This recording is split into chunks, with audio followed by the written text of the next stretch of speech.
turma, então vamos dar continuidade às diferentes propriedades físicas das rochas, né?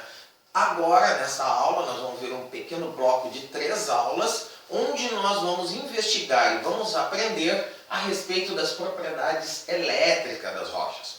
Essas propriedades elétricas vão ser o fenômeno físico que vai, então, orientar e determinar que tipo de método elétrico é possível ter nas rochas. Então, dentro da geofísica, existe um segmento chamado métodos elétricos e eles utilizam exatamente essas diferentes propriedades para poder distinguir as rochas, então, olhando apenas para a eletricidade. Não a eletricidade que elas geram, né, só e absolutamente, mas principalmente como elas se comportam ao tentar passar uma corrente elétrica por elas. Então vamos ver as diferentes propriedades elétricas das rochas. Então agora nessa primeira aula nós vamos ter uma primeira parte em que nós vamos ver a física básica da eletricidade. Vamos ver o que são condutores, o que são não condutores. Aí no caso os não condutores são separados em isolantes, semicondutores e eletrólitos. Vamos ver como que ocorre a condutividade elétrica nos diferentes materiais, eletrônica, eletrolítica e dielétrica. E aí sim, quando nós entendermos esta física, nós vamos então entrar para os minerais e os fluidos. Por quê? Rochas a gente já entende, são feitas de minerais. Mas por que tem fluidos aqui no meio? Se lembrem, existem as rochas sedimentares. E elas têm uma característica muito importante, que a gente já viu na primeira aula quando falamos de porosidade e permeabilidade.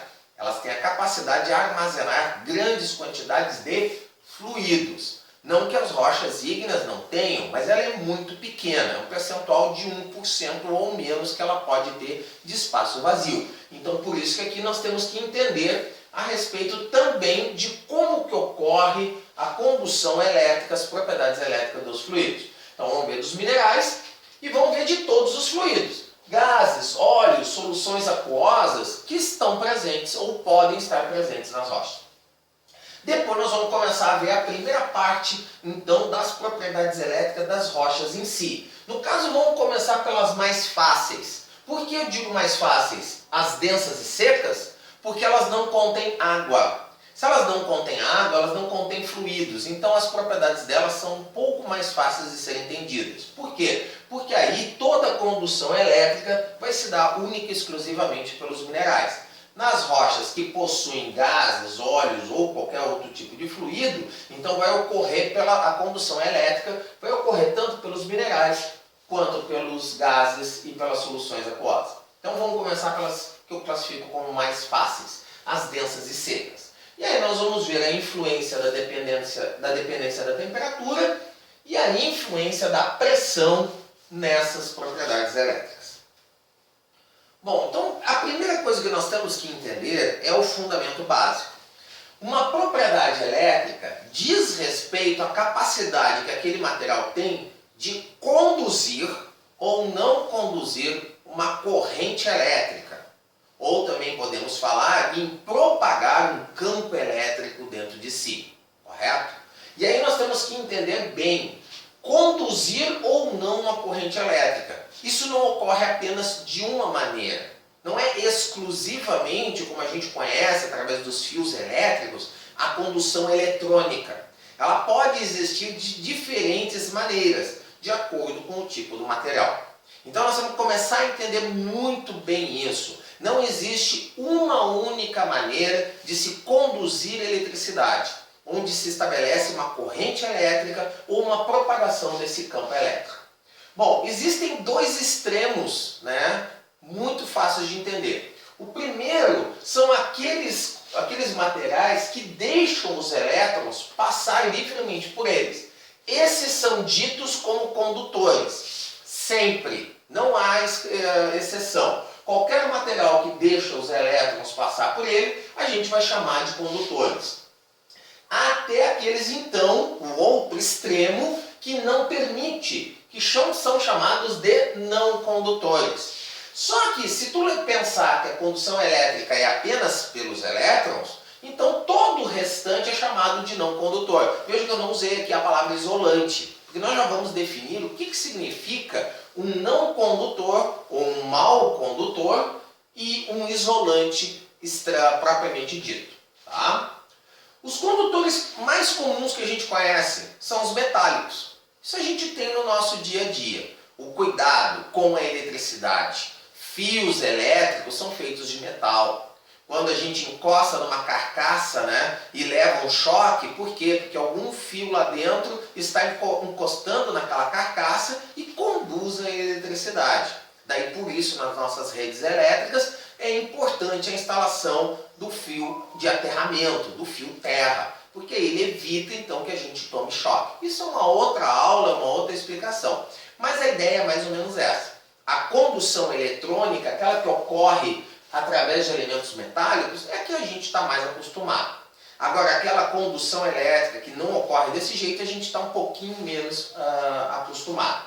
E a principal característica, né, é que esses elementos metálicos, pela maneira como eles se ligam para formar o metal, eles possibilitam a criação do que é chamado de nuvem eletrônica.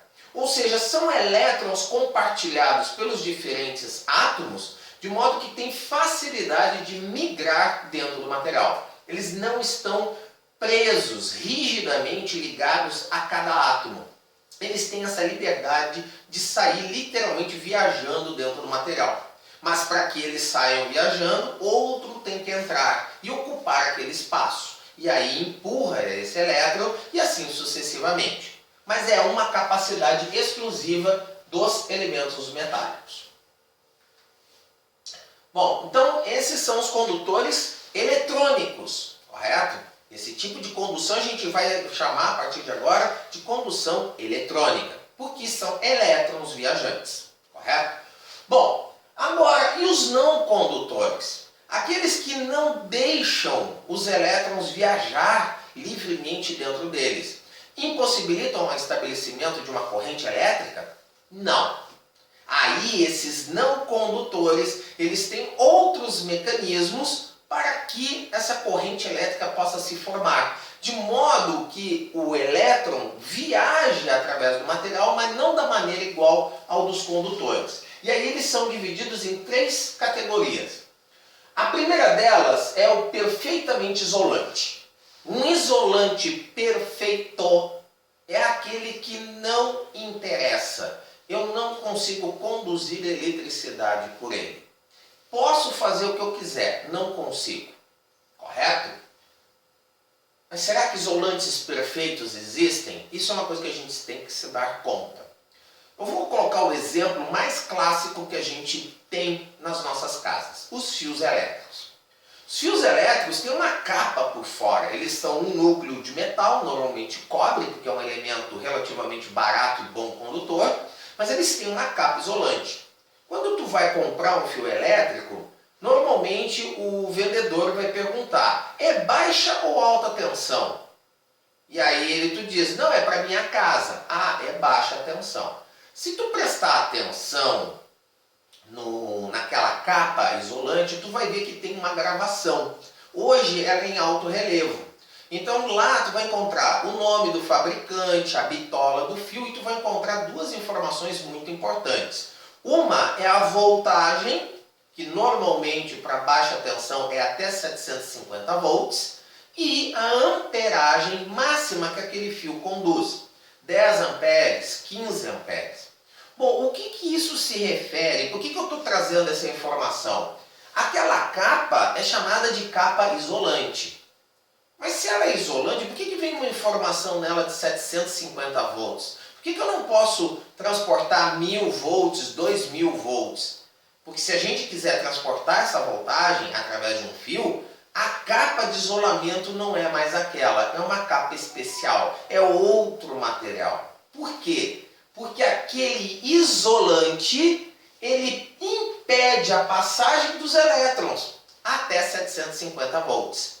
A partir de 750 volts, já começa a correr o risco daquele material não conseguir mais manter a sua característica isolante. Para isso, nós precisamos trocar o material. Por isso que existem fios elétricos de baixa e alta tensão. Se alguém já prestou atenção nos postes elétricos, vão ver que aqueles postes de alta tensão, aquelas torres elétricas, os fios são nus. Não tem capa isolante. Por quê? Porque se fosse colocar um isolante que aguentasse 20, 30, 50 mil volts, ele seria tão pesado que o fio se romperia. Nós precisaríamos de mais postes um perto do outro. Isso encareceria muito o transporte da energia elétrica. Mas o ar, nas condições normais, ele é um péssimo condutor. Ele é quase um isolante. Então o que acontece é que eles preferem não colocar capa de isolamento e deixar que o ar faça esse serviço. Então você já deve começar a se tocar, a entender que o isolante, ele só é isolante dentro de determinadas condições. Saiu daquelas condições, ele deixa de ser um isolante. Correto? Então, isolante puro, absoluto, ele não existe. É de acordo com as condições para que aquele material não permita a passagem de elétrons. Cada material tem uma característica diferente, tá? Mas é um conceito e tem que ser entendido. A segunda classificação dos não condutores são os chamados semicondutores. Semi é de parte, parcial. E condutores, então, são condutores parciais, correto? São materiais que exibem características dual. Eles, em determinadas condições, eles são isolantes. Em outras, não são isolantes. Eles viram condutores, correto? E o que acontece quando a condição inicial de isolante volta a acontecer? Ele volta a ser um isolante. Isso daqui, por incrível que pareça, foi uma das características principais para a evolução da eletrônica. Porque esses materiais semicondutores foram materiais que conseguiram reduzir o volume dos componentes eletrônicos. Uma válvula que tinha como função de filtro ou uma função de amplificação de sinal pode ser reduzida quase do tamanho de uma lâmpada enorme, às vezes muito maiores do que esse controle, para uma pecinha muito pequena. E aí então foi possível substituir válvulas por transistores. Transistores nada mais são do que pequenos semicondutores que têm essa característica. Quando em determinadas situações elétricas, eles são isolantes e em outras não, correto? Por que eles têm essa característica? Porque normalmente são materiais considerados isolantes, só que são enriquecidos por impurezas condutoras. Por exemplo, o vidro. O vidro, classicamente, ele seria considerado um isolante. Seria muito difícil eu passar por um vidro puro, eu conseguir passar qualquer tipo de corrente elétrica. Tá? Só que, se eu começo a impregnar dentro desse vidro átomos isolados, espaçados, de um elemento metálico, um ferro, um níquel, um cobalto, além de mudar as características de rigidez, cor desse vidro, eu também posso colocar uma quantidade tal em que, em determinadas tensões ou diferenças de potencial, esse material possa conduzir eletricidade. Por quê? Porque o elétron, o último elétron lá da camada daquele átomo de ferro, por exemplo, ele vai conseguir pular o obstáculo que é um átomo de silício, que é um dos átomos componentes do vidro, é o silício. Então ele vai poder pular. Pensem que o semicondutor é como se eu colocasse vários aqueles corredores de obstáculo, em que eles vão pulando os obstáculos à sua frente e conseguem fazer. Se o obstáculo for muito alto, eles não vão conseguir. Mas se o obstáculo tiver uma certa altura, eles conseguem pular. Mas eles têm uma dificuldade para fazê-lo. Aqui é a mesma coisa. Esses elétrons vão ter dificuldade para pular de um átomo condutor ao outro. Mas eles vão conseguir, mas em determinadas condições. Esses são os semicondutores. A outra maneira de conduzir a eletricidade são através dos eletrólitos. O que são eletrólitos? materiais líquidos ou fluidos, pode ser um gás, que tenha disperso dentro deles algum elemento químico que possa ser ionizável. Ou seja, eles podem adquirir cargas elétricas. Então, um átomo ou uma molécula que seja neutra, ao tentar aplicar uma diferença de potencial dentro daquele material que tem em solução esse tipo de átomo, ele adquire uma carga elétrica. Ele pode roubar um elétron ou ceder um elétron. E aí ele se torna polarizável. Na condução eletrolítica, o que vai acontecer não é que o elétron vai migrar dentro da solução. Não, o átomo inteiro, a molécula inteira, por estar polarizada, ela vai se aproximar do eletrodo com o polo oposto. Então é um átomo inteiro, é uma molécula inteira que vai viajar ou no fluido, ou no líquido, ou no gás.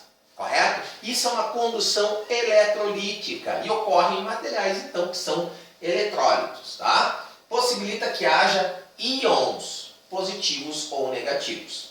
Por exemplo, o mais comum é o sal de cozinha na água.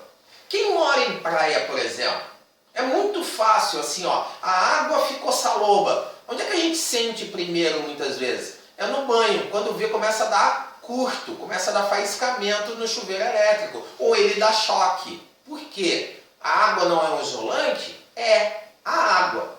Mas quando ela tem sais dissolvido, ela passa a ser um eletrólito e ela passa a conduzir eletricidade. Nós já vamos discutir isso em mais detalhe.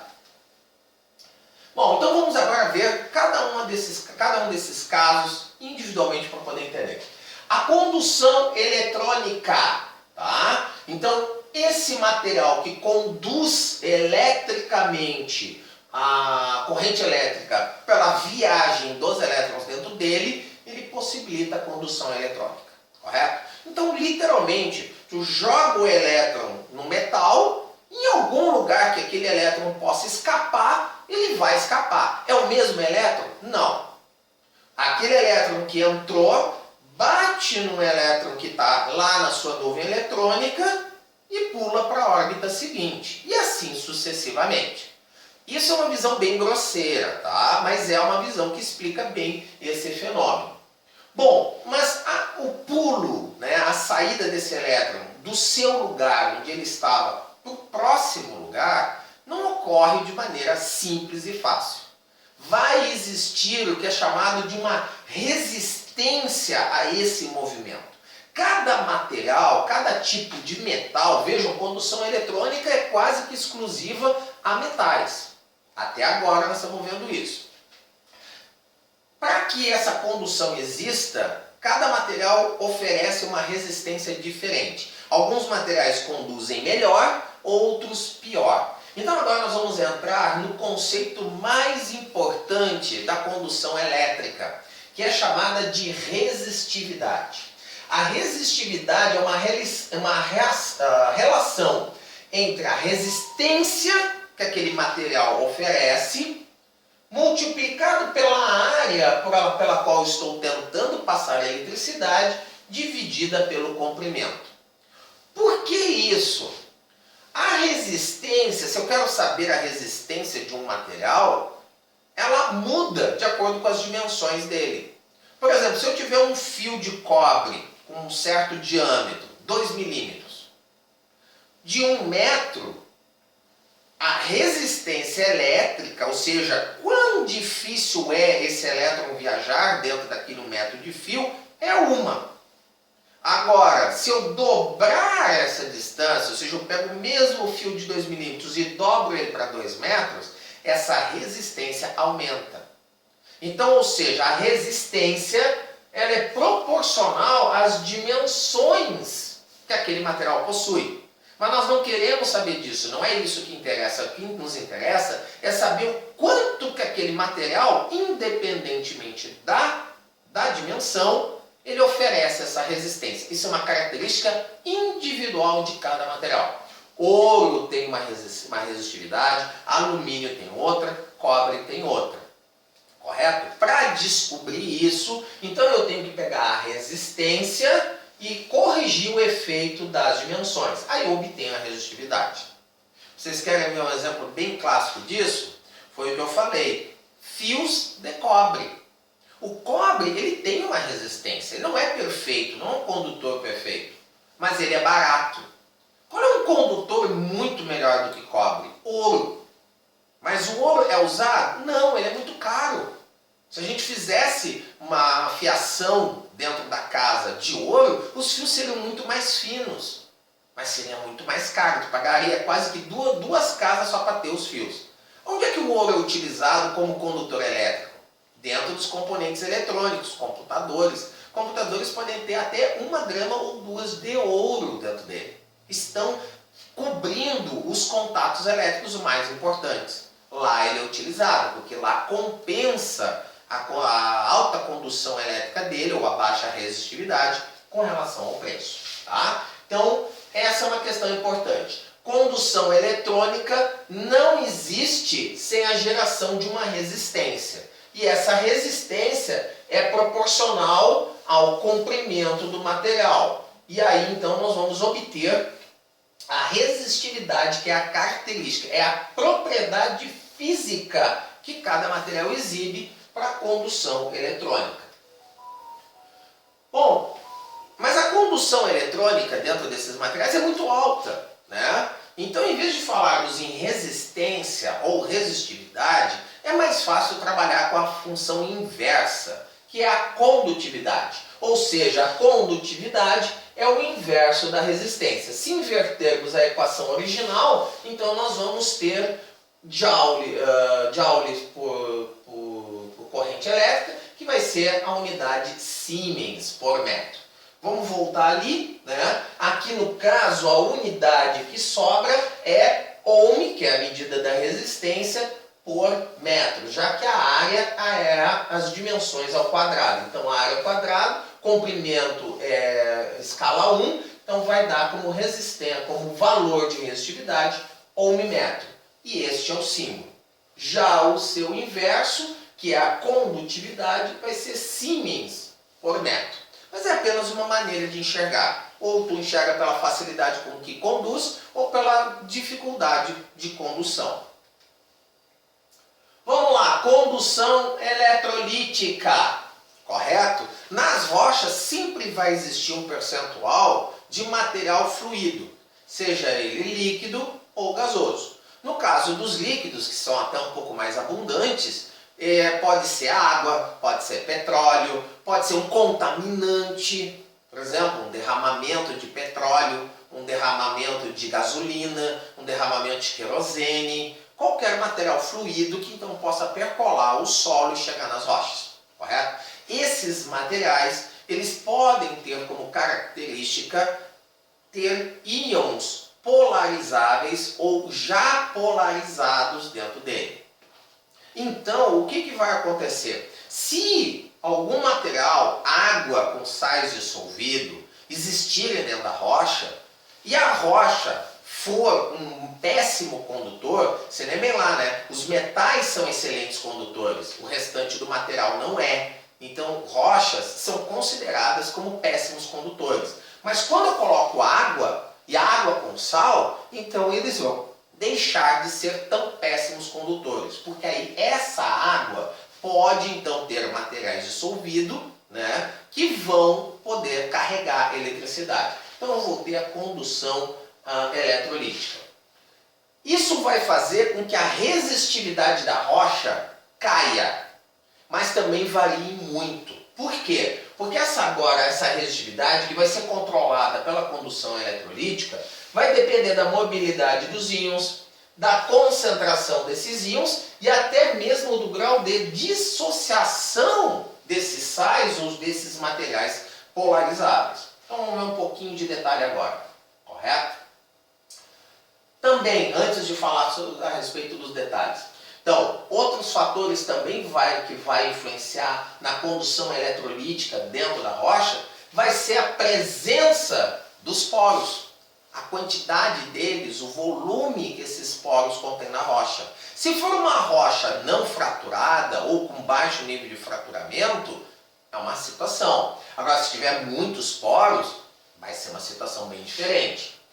a conectividade que esses poros vão ter entre si, ou seja, os arranjos. Os arranjos desses poros podem possibilitar ou não a migração desses íons. Vejam bem, não são elétrons que estão migrando dentro da corrente eletrolítica, são íons inteiros, são moléculas, são átomos, é uma coisa muito maior do que um elétron que é muito pequeno. Então ele exige espaço para poder migrar. E também a quantidade da água contida, ou seja, vai ter que ter os poros e os poros têm que estar cheios com essa água. Bom, Art, que foi um grande pesquisador das condutividades e das propriedades elétricas das rochas, ele estabelece um cálculo empírico para calcular a resistividade com relação a essas informações. Então ele descreve o que vai ser chamado de uma das leis de Art, onde a resistividade de uma rocha cheia de poros vai ter com relação à quantidade de poros, ou seja, a porosidade, nós vimos isso na primeira aula ou na segunda, a quantidade de poros, desses poros preenchidos com água, a resistividade que essa água tem e alguns parâmetros que são ajustáveis para cada situação geológica. Então essa é uma das famosas leis de Art. E ela estabelece, né, através de uma relação empírica, qual que seria a resistividade aparente daquela rocha nessas determinadas condições. Bom, então vamos lá. Então, um parâmetro importante é a geometria da geologia. Vejam, a geometria da geologia vai ser muito importante. Por quê? Porque se nós estamos falando de rochas porosas, nós estamos falando quase que essencialmente de rochas sedimentares. Sedimentares possuem estruturas, texturas, variações de mineralogia dentro dela, né? Então ela pode ter uma estrutura cruzada canalada, plano paralela, ela pode ter textura de grãos orientados paralelos um ao outro, ela pode ter de grãos dispersos dentro dela. Todos esses parâmetros vão afetar a maneira como esses poros vão existir, a geometria deles e vai determinar como que a condução eletrolítica vai acontecer. Tá? Então, as rochas sedimentares, normalmente, a geometria do pacote é camadas plano-paralelas. Por que isso? Rochas sedimentares são controladas pela gravidade. Então, normalmente, o assentamento do material vai tender a ser regida pela gravidade. Então, as camadas sedimentares tendem a ser planas e paralelas. E se não forem remobilizadas por um efeito tectônico, horizontais. Agora, se envolver tectônica no meio, pronto, ela bagunça tudo e vira tudo pelo de cabeça para baixo. Tá? Bom, então o que vai acontecer? A resistividade total da rocha vai ser determinada pela orientação espacial da direção da corrente elétrica em relação à direção das camadas.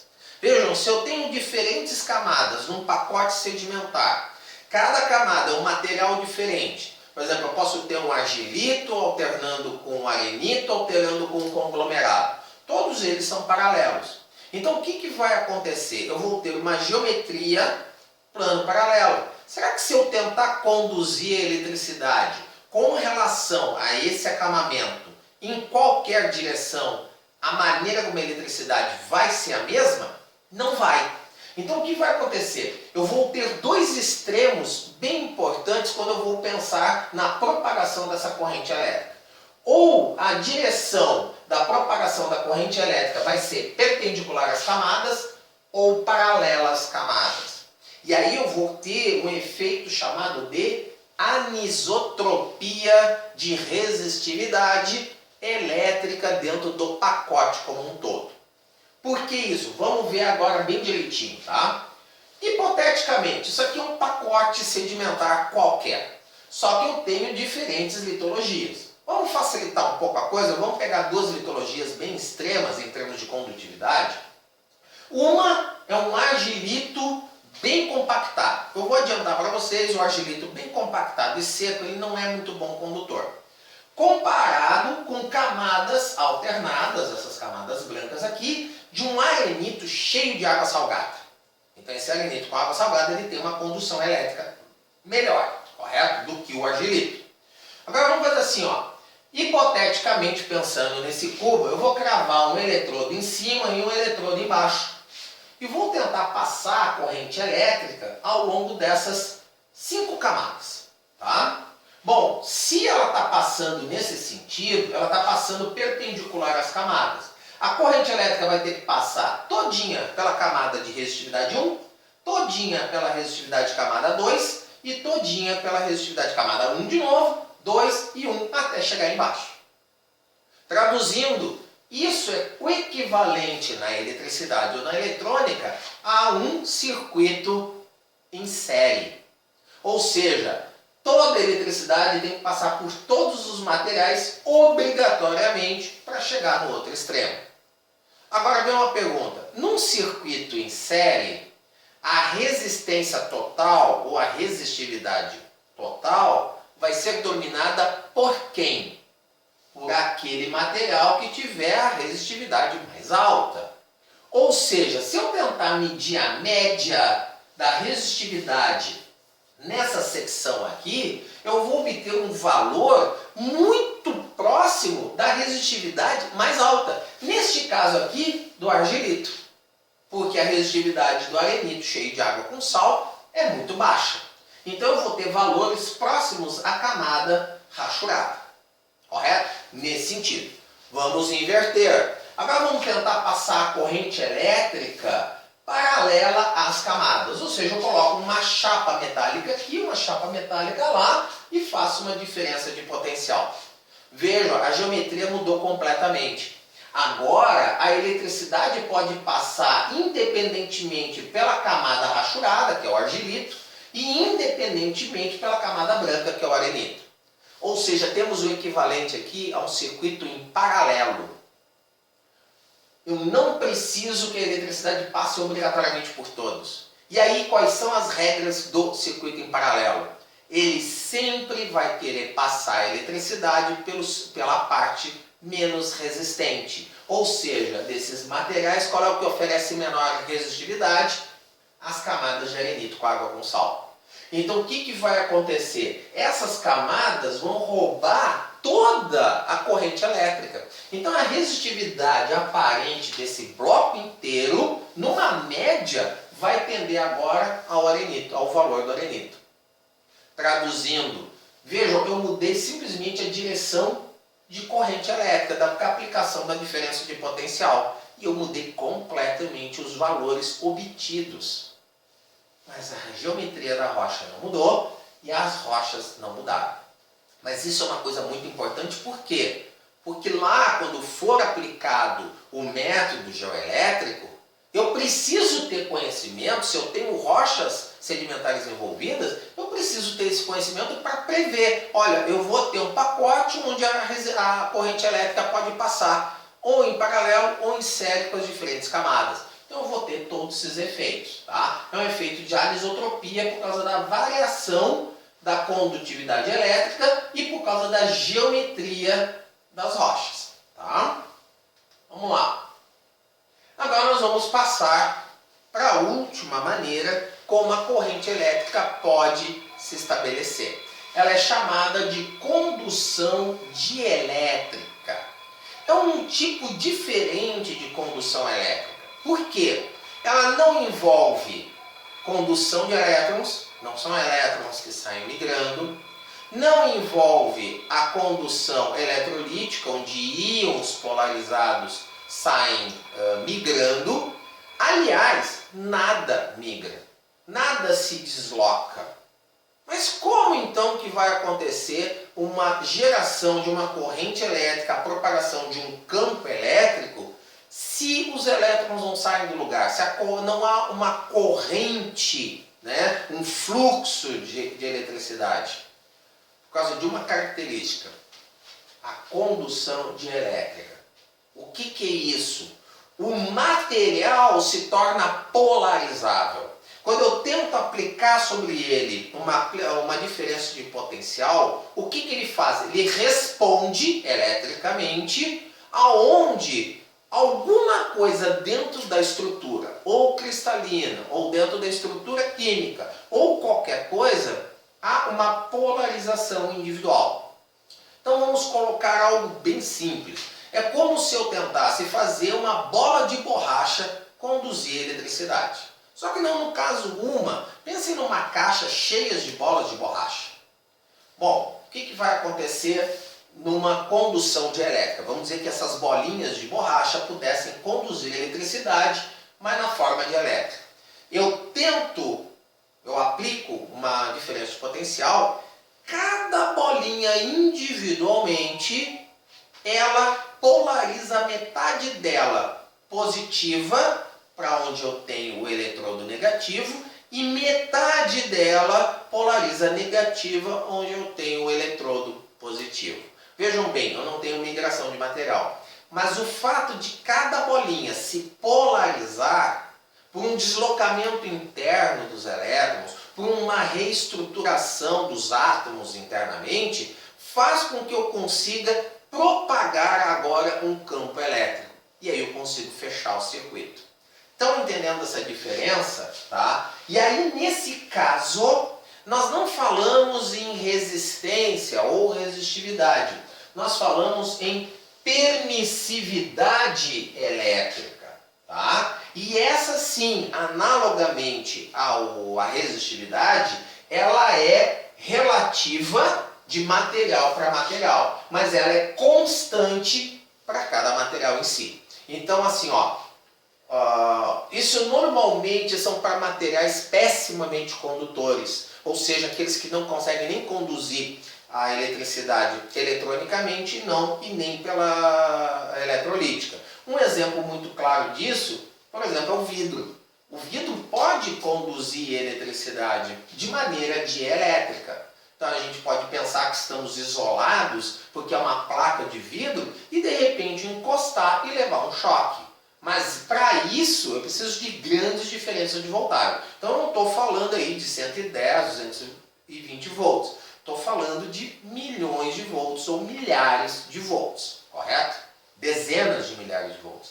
E aí ele pode fornecer esse tipo de material. Ocorre uma polarização interna.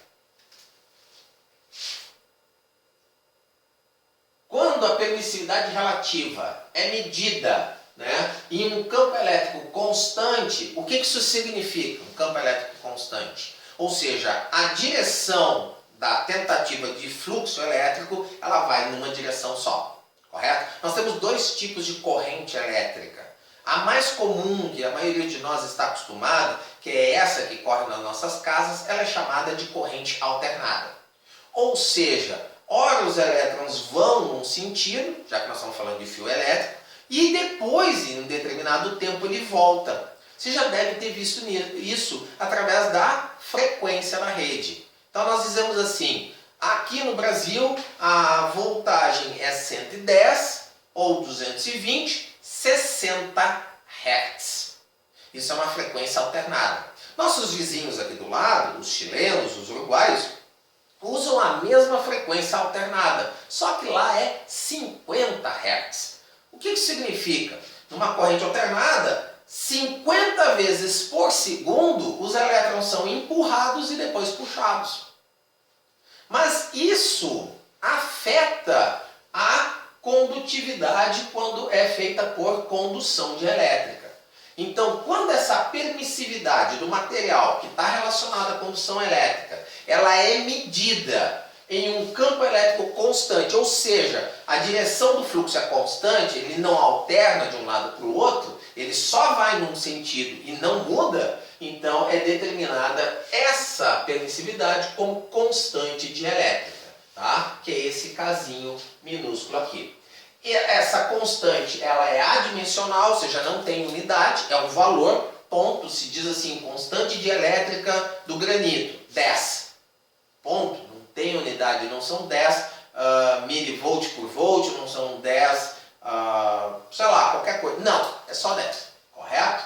E o valor dentro das rochas, então, vai oscilar desde os mais baixos 3 até os mais altos 80. Claro, existem mais alcances, mas aí são casos mais específicos. Tá? Esse valor da constante dielétrica, então, no caso das rochas ou cada material, ele é constante, tá? Enquanto se aplica as correntes contínuas. Veja bem, nós estamos falando de corrente contínua. Agora, e se a gente não quiser trabalhar com corrente contínua, quiser trabalhar com corrente alternada? Aí essa constante dielétrica vai mudar, porque aí a permissividade também muda.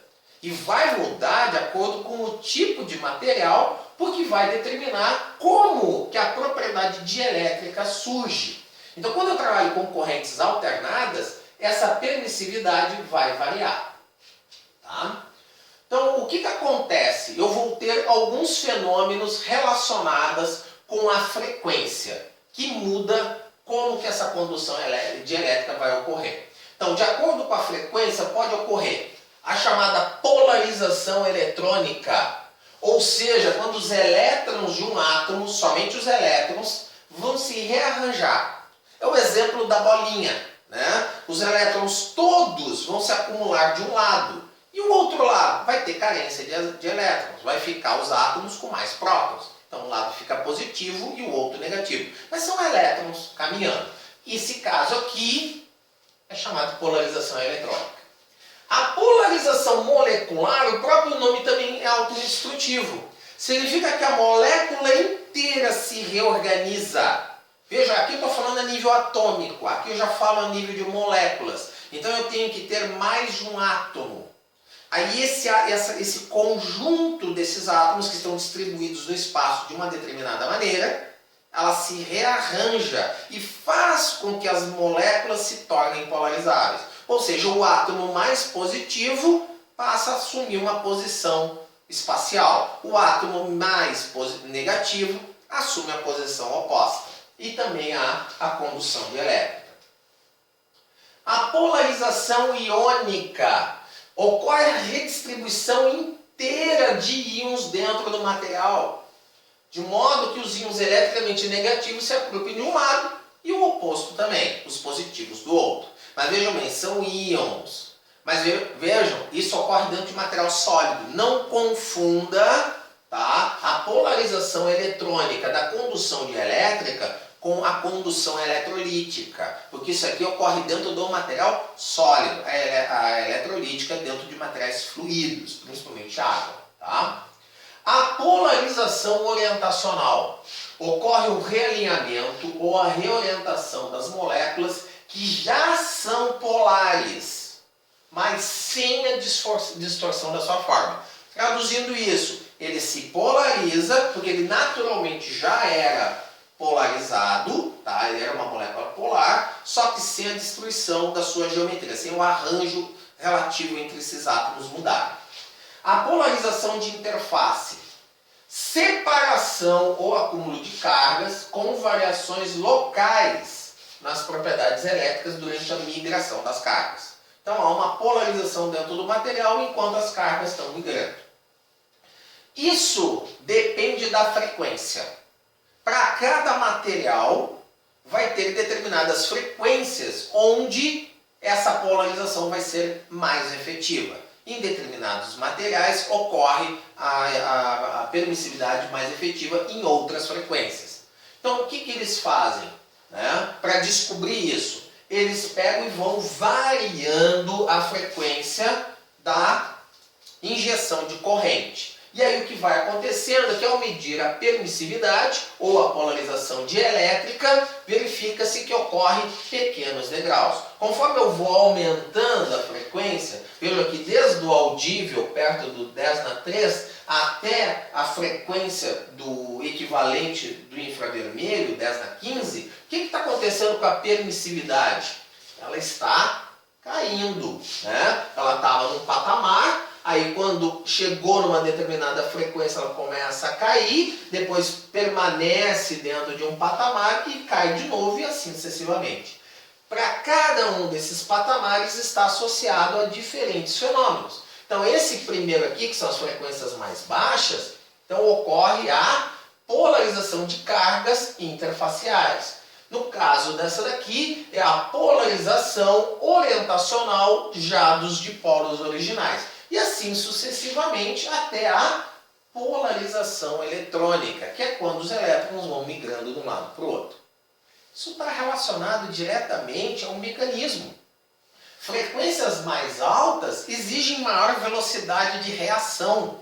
Tem que ter capacidade de ficar se ajustando muito rapidamente. Por isso, a polarização eletrônica só aparece nas frequências mais altas. Enquanto que a polarização de cargas interfacial é a mais difícil, é a mais lenta. Então ela desaparece rapidamente quando as frequências começam a subir a partir de um valor. E assim cada uma delas.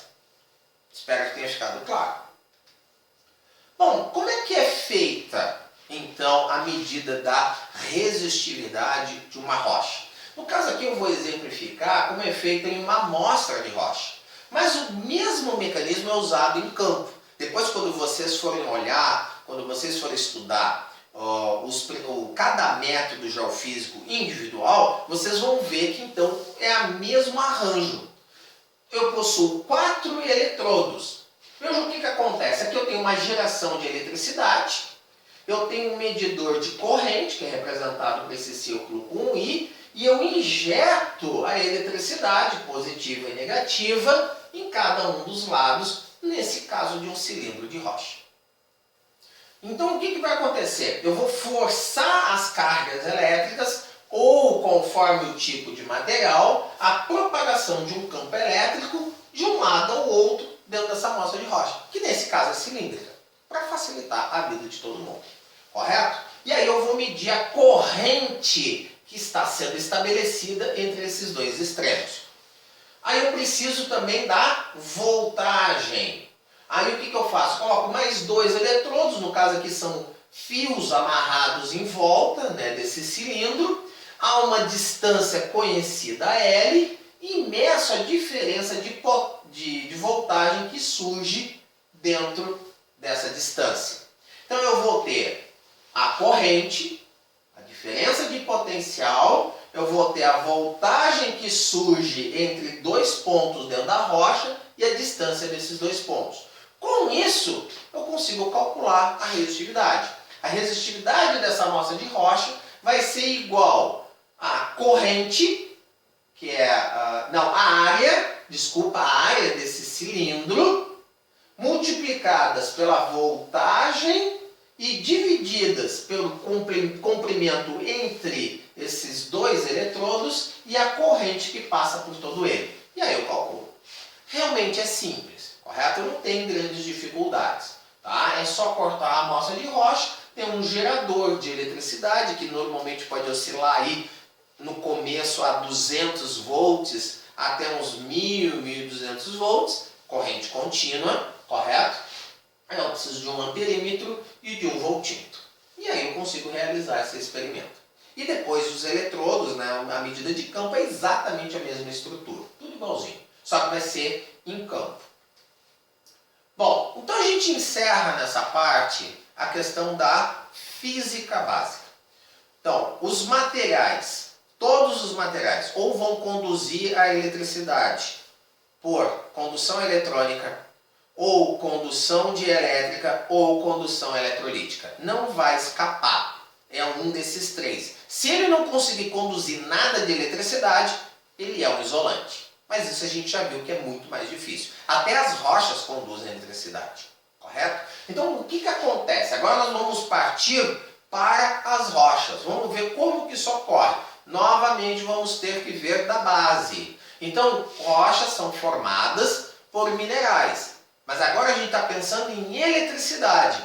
Eletricidade também depende dos fluidos. Então temos que olhar agora para os minerais e os fluidos que podem conter naquela rocha e ver como é a condução elétrica ou eletrônica ou dielétrica de cada um deles. Então vamos lá. Minerais. A maioria dos minerais que formam as rochas são baseadas em silicatos. Silicato é uma unidade básica onde eu tenho um átomo de oxigênio e 4 átomos de silício. A partir daí, eles são combinados entre si para formar os diferentes minerais. Então, se eu coloco ferro, vai ser um silicato de ferro. Se eu coloco magnésio, o silicato é magnésio. Se eu coloco alumínio, cálcio, e aí eu vou tendo os diferentes tipos de minerais.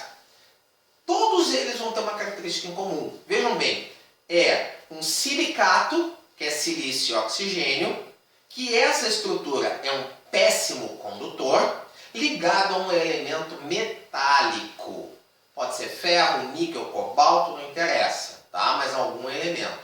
Então, reconhecendo esse meu discurso, pois é, isso faz com que ele seja um péssimo condutor eletrônico, mas não impede ele de conduzir a eletricidade pelas características de elétrica, porque eles são classificados como semicondutores. Dependendo das condições, eles deixam passar a corrente elétrica e em determinadas condições não passa. Então é isso que se aproveita, tá? Então nós temos que ver que na maioria dos minerais eles não vão ser bons condutores.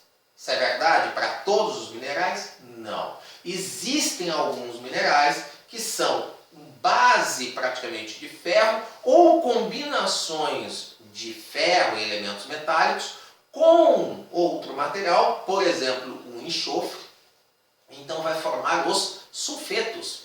Ou então vai se ligar diretamente com oxigênio, vai formar os óxidos, e aí esses minerais vão ser melhores condutores. Então nós vamos ter uma série de minerais, cada um deles com características de condução elétricas diferentes. O que vai reger, né? Como é que eu vou separar os minerais para entender como que ocorre essa condução?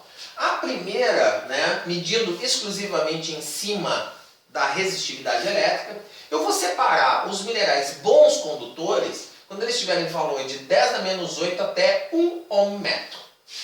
Os mal condutores ou semicondutores quando forem de 1 a 10⁷ ohmmetro. Veja, medida de resistividade. Quanto maior, mais resistiu. Péssimos condutores ou isolantes acima de 10⁷ ohmmetro. Vejam bem, péssimos condutores isolantes. Por quê? Porque aí eles vão precisar de uma diferença de potencial enorme para poder conduzir a eletricidade. Tá? Mas tem uma característica importante, e essa é uma característica muito importante para o geofísico. Cada mineral, por sua vez, tem uma variação muito grande no valor da resistividade. Vejam bem, esses alcances, essas barrinhas aqui, ó, esse desenho, mostra que a hematita pode ter valores de resistividade de 2 até quase 10⁻�3. Vejam, a hematita é um óxido de ferro, ela é um excelente condutor. Vejam como os valores de resistividade são extremamente baixos, correto? Mas não é um valor único, ele tem um alcance daqui, mais ou menos, até aqui.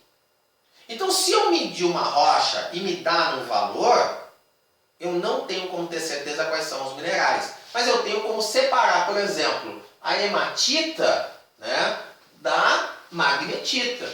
Veja, a magnetita é outro óxido de ferro, só que a estrutura cristalina dele possibilita uma condução elétrica, uma resistividade elétrica bem diferente, correto? Aqui nós temos o grafite, aqui nós temos a calcopirita, a galena, a pirotita. Então, ou seja, se eu faço uma medida com vários minerais de grafite, eles podem cair em todos eles. Por que isso ocorre?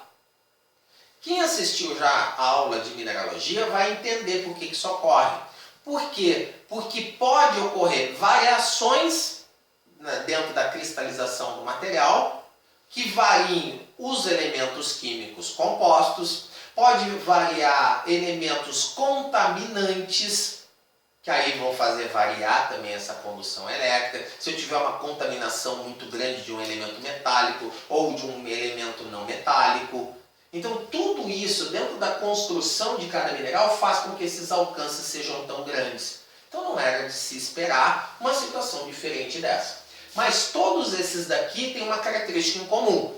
Todos eles são minerais condutores. Veja, a resistividade deles é muito baixa, correto? Eles têm alta condutividade elétrica.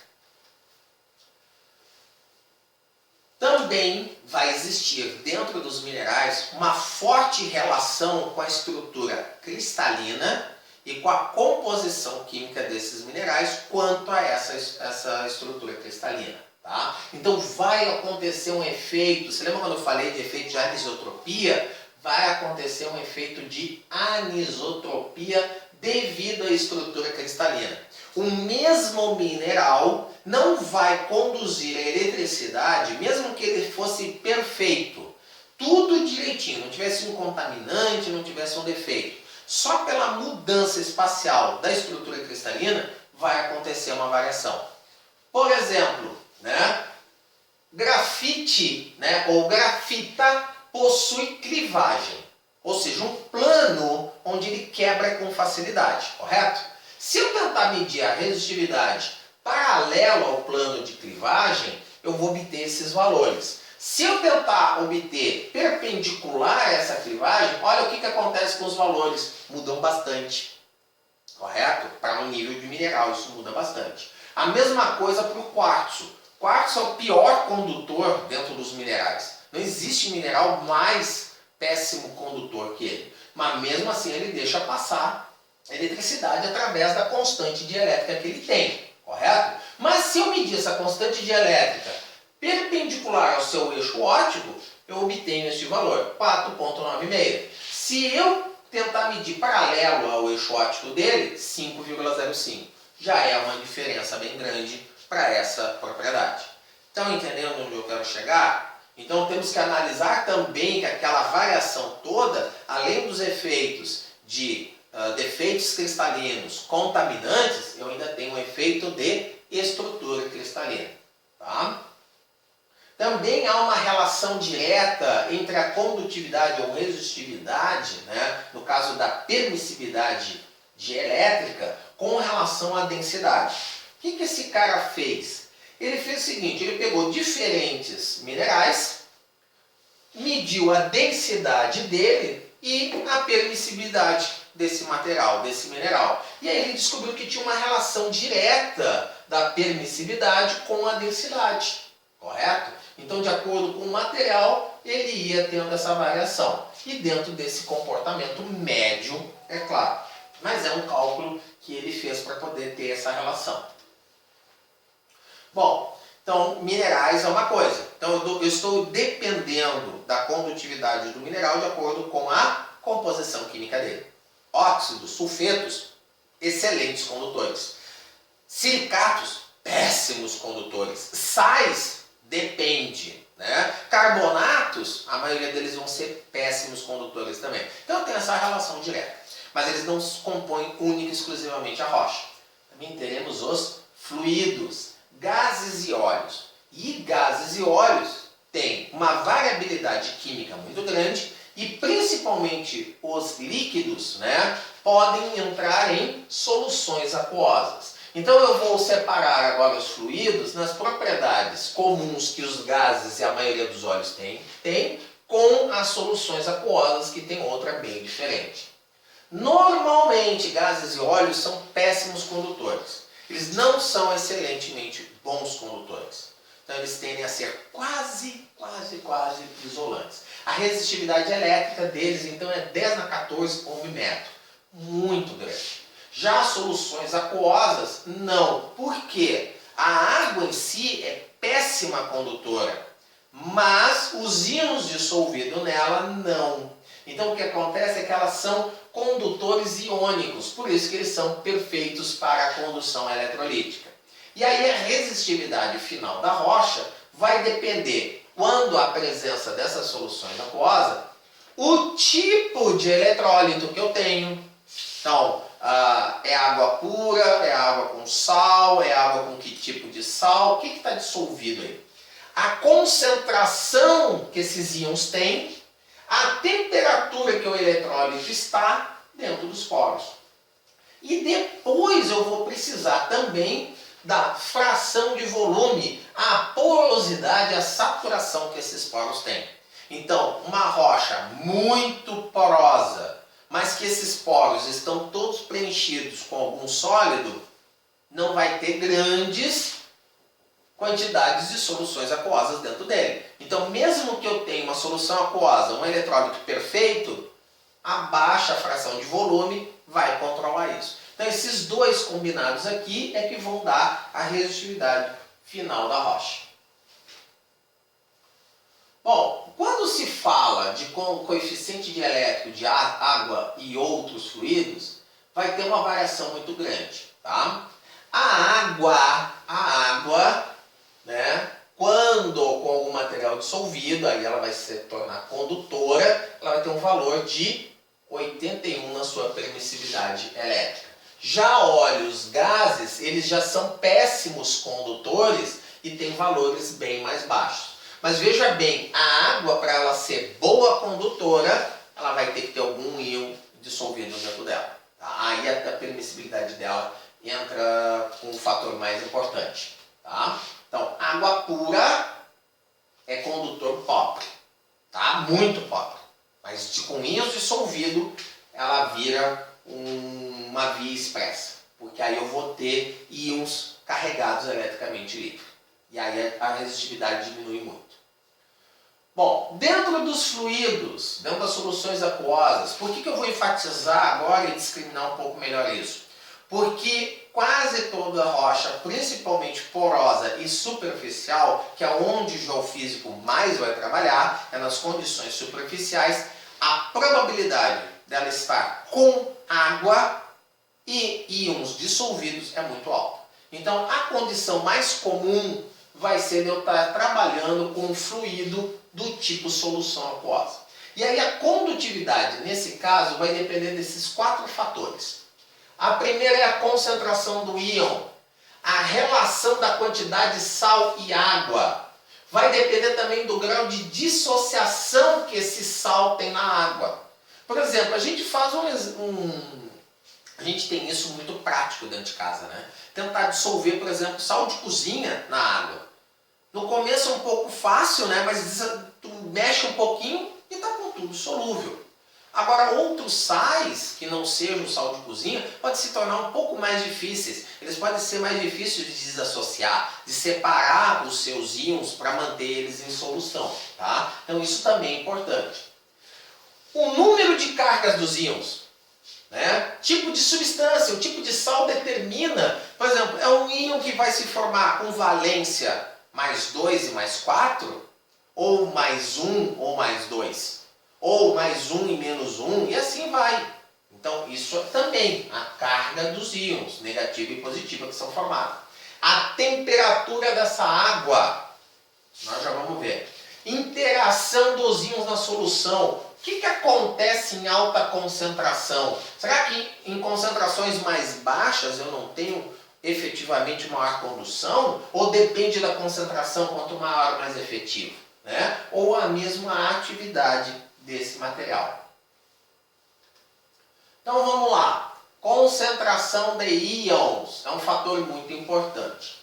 Por que isso? Lembre-se, cada íon vai transportar 1, 2, 3 elétrons, correto? Porque vai se polarizar negativamente. Ou vai faltar 2, 3 elétrons, porque vai se polarizar positivamente. Bom, então o que acontece?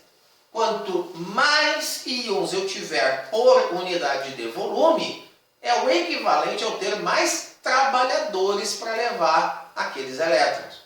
Então, um equivalente é algo assim, ó, é como se eu tentasse, ou tivesse que levar de uma sala para outra cadeiras. Se eu estou sozinho e tiver 10 cadeiras, e se eu levar 5 minutos para levar cada cadeira de um ponto ao outro, de uma sala a outra, eu vou levar 50 minutos para realizar o trabalho. E só vou poder levar uma cadeira por vez. Agora, se tiver 10 trabalhadores, 10 pessoas me ajudando, ou seja, eu aumento a concentração das pessoas que vão me ajudar, eu levo 10 vezes menos tempo. Porque cada uma vai pegar uma cadeira e vai levar embora. Pronto. Então, essa concentração é muito importante. Tá?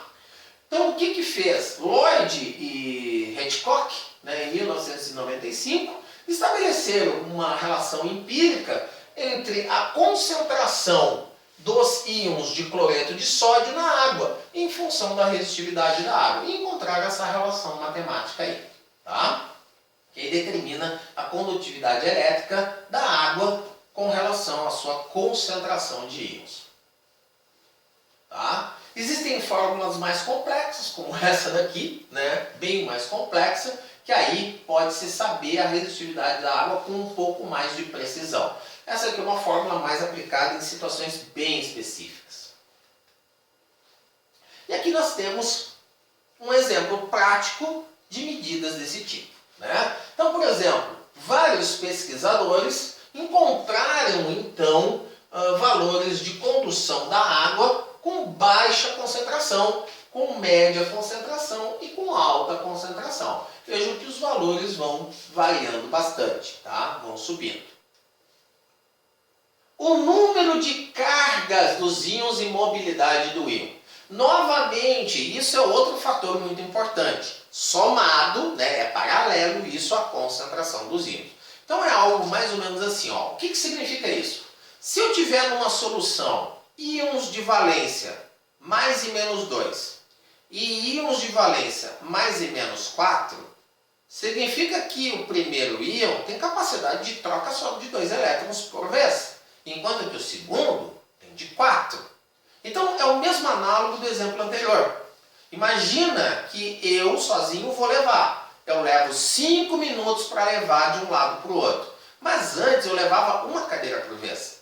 Mas eu usei a cabeça, resolvi o meu problema para poupar meu tempo e agora eu levo 2 cadeiras por vez, levo 3 cadeiras por vez, eu empilho as cadeiras e consigo levar mais cadeiras. Eu vou levar menos tempo, eu vou ter mais eficiência, vou transportar mais. Isso é o que ele está querendo dizer. Que a quantidade, a carga elétrica, a corrente elétrica formada nesse caso aqui, também está relacionado com quantos elétrons cada íon pode levar, que é determinado pela sua valência. E aí a relação entre a resistividade da água com materiais dissolvidos está equacionada por essa relação com esses materiais. A temperatura, outro fator muito importante. Por quê? Nós estamos falando de fluidos, de água principalmente. Quanto maior a temperatura, maior a agitação das moléculas e mais rapidamente elas chegam no seu objetivo. O equivalente agora é, por exemplo, transportar aquelas cadeiras de uma cidade para outra. A temperatura baixa equivale a tentar transportar essas cadeiras num Fuquinha, que vai lá a seus 60, 70 km, 80, 90 km por hora. Claro, vai ter gente dizendo assim, não, eu já fui a mais. Tudo bem, vamos só hipoteticamente trabalhar que ele atinja no máximo 80. Agora, se eu puder transportar esse mesmo número de cadeiras num carro de Fórmula 1, que vai a 200, 300 km por hora, pô, ele vai transportar muito mais rápido. Ele vai dar 2, 3 viagens, enquanto o Fuquinha só deu uma. Isso é o controle da temperatura. Ele determina esse grau de agitamento. E indiretamente, quanto mais agitado for, também ocorre mais espaço. Cada molécula vibra numa amplitude maior, abrindo os espaços e possibilitando o fluxo maior de moléculas. Tá? Então isso também é um fator importante. Quanto maior a temperatura, normalmente o que acontece é que tu aumenta a condutividade, ou seja, diminui a resistividade da rocha. E isso é verificado neste gráfico aqui. Parece meio confuso, mas eu já vou explicar para vocês. Aqui no caso é medida a resistividade de uma solução, correto? De acordo com as diferentes temperaturas. Então no caso aqui a temperatura que está subindo nessa direção, então aqui eu tenho as temperaturas mais baixas e aqui eu tenho a temperatura mais alta, e aqui a minha resistividade. Então veja, aqui tem diferentes cada linha dessas é uma diferente concentração da solução, mas o aumento da temperatura é nesse sentido. Então uma solução qualquer, com uma temperatura baixa, começa com uma resistividade alta. Conforme vai aquecendo, olha só o que está acontecendo com a resistividade, está diminuindo. Exatamente o que é esperado. Tá? Então, esse gráfico aqui demonstra exatamente esse comportamento. O papel da temperatura nas diferentes soluções, facilitando o transporte dos elétrons. Outro fator muito importante dentro dos fluidos, e aí se fala dentro dos fluidos, das soluções que estão dentro das rochas, tá? É o fator idade. Mas como assim? Fator idade aqui se entende a idade de um fluido dentro da rocha como o tempo que aquele líquido tem disponível para solubilizar, atacar os diferentes minerais das rochas e solubilizá-los, transformá-los em soluções, correto? Então assim, é o grau, a velocidade com a qual aquele mineral pode ser atacado e dissolvido. Tem alguns que resistem muito, tem outros que não resistem nada. Sal de cozinha não resiste, em menos de 2 minutos eu consigo dissolver, mas em compensação, o carbonato eu já posso demorar um pouco mais. Na natureza isso pior ainda, tá? Então o fator idade também é muito importante. Fluidos que estejam muito tempo ali têm facilidade de ter mais íons dissolvidos. Então eles têm maior condutividade.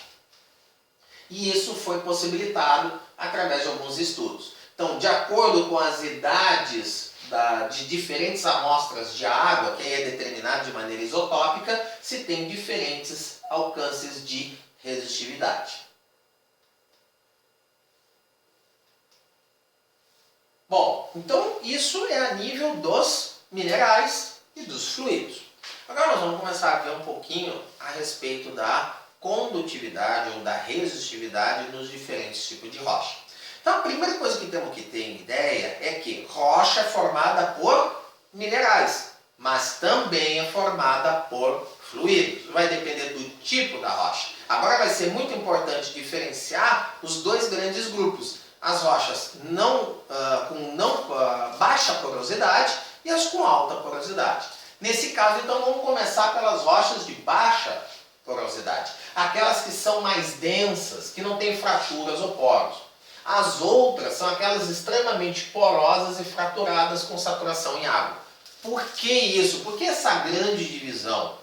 Vejam, se vocês estão entendendo bem a matéria, vocês vão perceber que água com materiais iônicos conduz muito mais facilmente a eletricidade do que os minerais, que são a maioria deles silicatos. Então o que acontece na natureza? O que é mais provável? Encontrar uma rocha cheia de silicato ou encontrar cheia de óxidos, que são muito mais condutivos do que os silicatos? Os silicatos, eles abrangem até 90% de uma rocha. Traduzindo, eu tenho que trabalhar com essa realidade. E essa realidade me diz o seguinte: rocha ígnea metamórfica tem baixa porosidade e tem baixa probabilidade de essa porosidade estar cheia de água. Já rochas sedimentares são extremamente porosas e têm mais facilidade de ter algum conteúdo fluido dentro desse pó. Então por isso essa grande separação. Vejam bem, né? Estamos falando em termos elétricos, estritamente em termos elétricos. Estamos olhando para essa propriedade, tá? Então, o que acontece? De uma maneira geral, pode-se pensar da seguinte maneira: a resistividade vai diminuir com o aumento da porosidade e aumento de fraturas.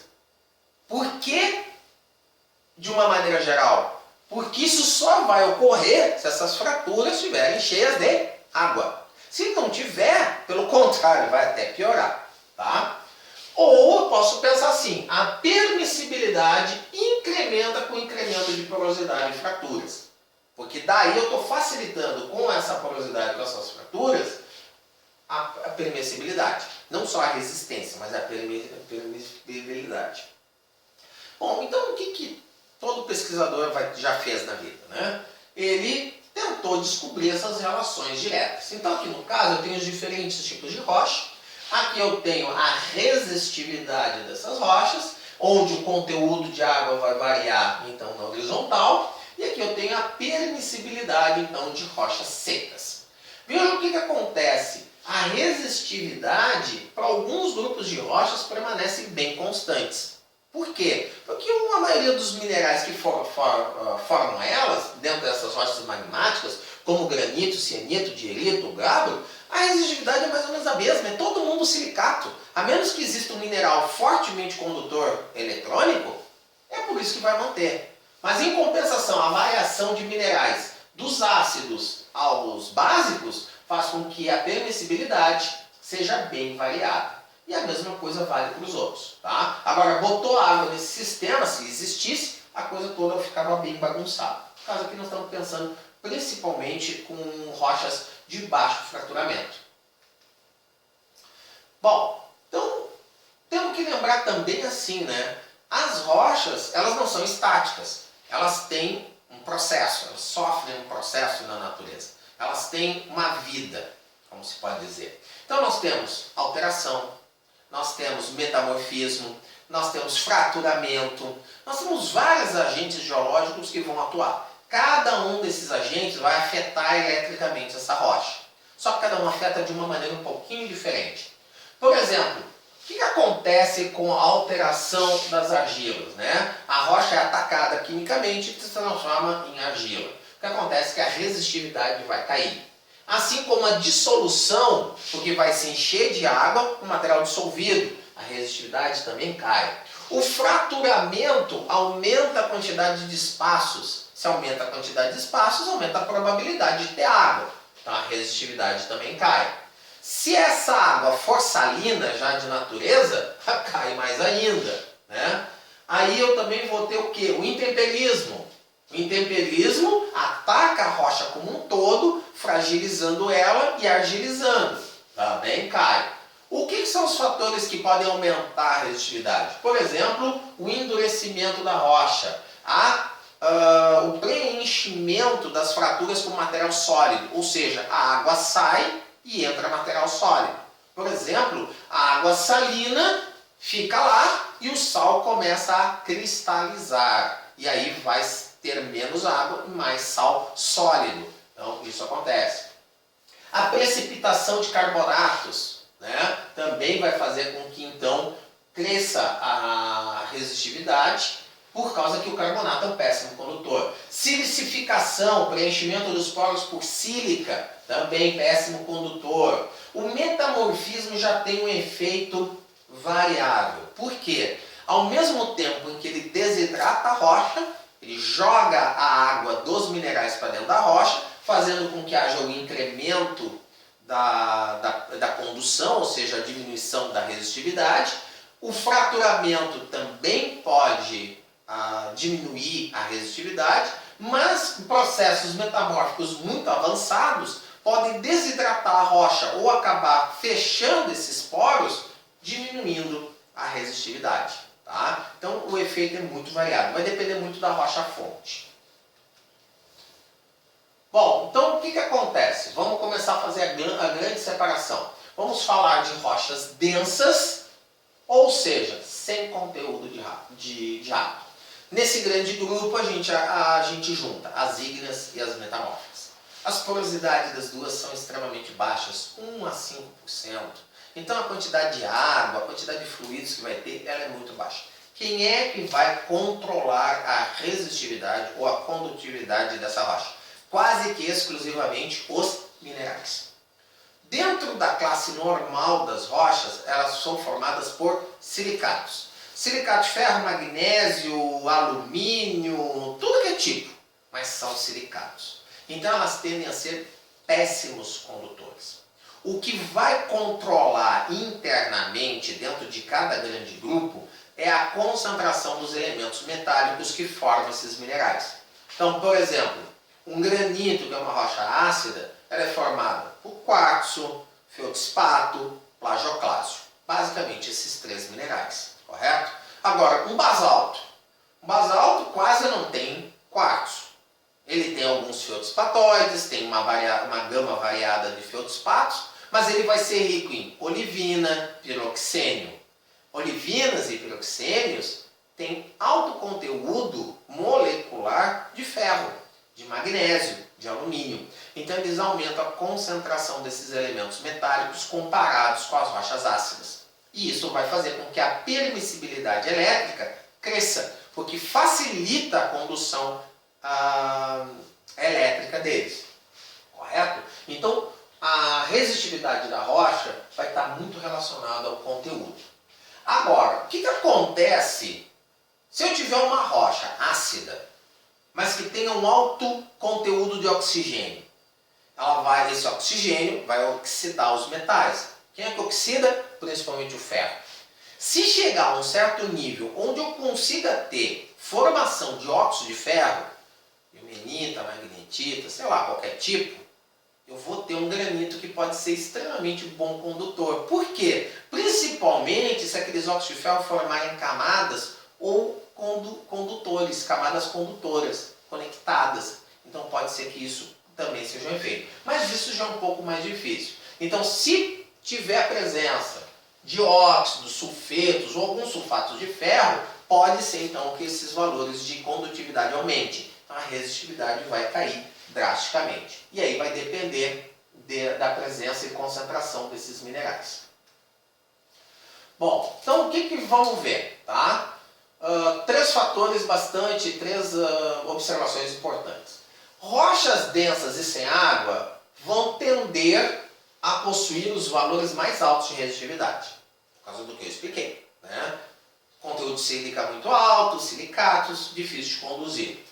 A resistividade também vai depender fortemente da temperatura e da pressão, correto? Então, a influência da temperatura. De uma maneira geral, em todas as rochas, não interessa. Meteu temperatura no meio, aqueceu a rocha, a propriedade se vai para água abaixo. Então, o que acontece com a resistividade ou permissibilidade da rocha quando ela é aquecida? Vejam, foi testado isso em granitos, em olivinas e diabásios, tá? Não interessa, do ácido até o básico. Aumentou a temperatura, a condutividade ou a permissibilidade cai, né? Por causa que eu estou facilitando o transporte da condução elétrica. Ou eu estou facilitando do elétron migrar, ou eu estou facilitando da polarização, dos fenômenos de polarização se manifestarem. Então não interessa, aumentei a temperatura, a condutividade aumenta, ou a resistividade diminui. A pressão, ela vai fazer um papel similar à temperatura, mas por um mecanismo diferente, tá? Quando eu aumento a pressão, normalmente a resistividade vai cair, tá? Mas por outro fator. O primeiro deles é o fechamento da fratura e microfraturas. Lembrem-se, cada fratura, cada descontinuidade da rocha é uma dificuldade da transmissão da corrente elétrica. Seja ela eletrônica, eletrolítica, dielétrica, eu preciso vencer aquele obstáculo. E quando eu fecho esses espaços, eu diminuo essa dificuldade. Então vejam, é análogo, similar ao papel da temperatura. Facilita a condução. E o segundo papel é que diminui a energia de ativação sobre essas superfícies. Ou seja, ela acaba diminuindo a energia necessária para que esse elétron ou essa polarização ocorra, tá? Mas a nível mais molecular ou atômico. Por esses dois fatores, a pressão vai fazer isso. E isso é verificado através de alguns testes. Veja, aqui eu tenho um incremento da pressão em gigapascais e aqui eu tenho a medida da resistividade em diferentes tipos de rocha. Então, o que acontece aqui? O que eu vejo? Ó, eu aumentei a pressão, estou facilitando a minha condução, estou diminuindo a resistividade. E aí, olhem bem, esse gráfico aqui que vai chamar bastante atenção.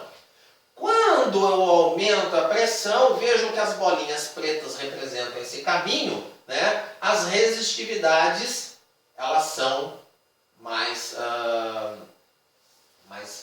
altas, tá? E aqui, quando volta, ou seja, quando eu alivio a pressão, a resistividade é mais baixa.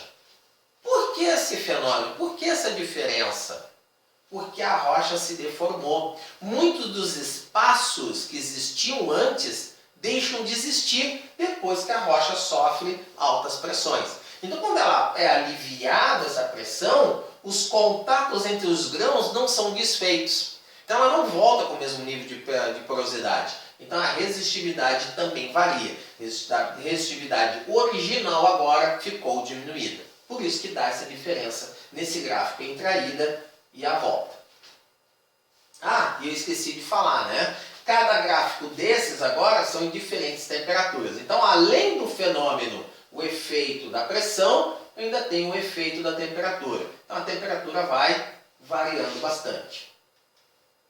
Aqui, né, outro teste também de variação de resistividades para dois tipos de basaltos diferentes. Também o comportamento de ida e volta. Pode ser visto de acordo com a variação da pressão. Bom, então por hoje ficamos com isso. Vamos para a próxima aula vendo então as propriedades elétricas das rochas sedimentares, que vão ser bem mais complexas por causa da relação entre mineral e água. Então espero que tenham satisfeito a curiosidade de vocês e tenha ajudado. Correto? Então até a próxima videoaula.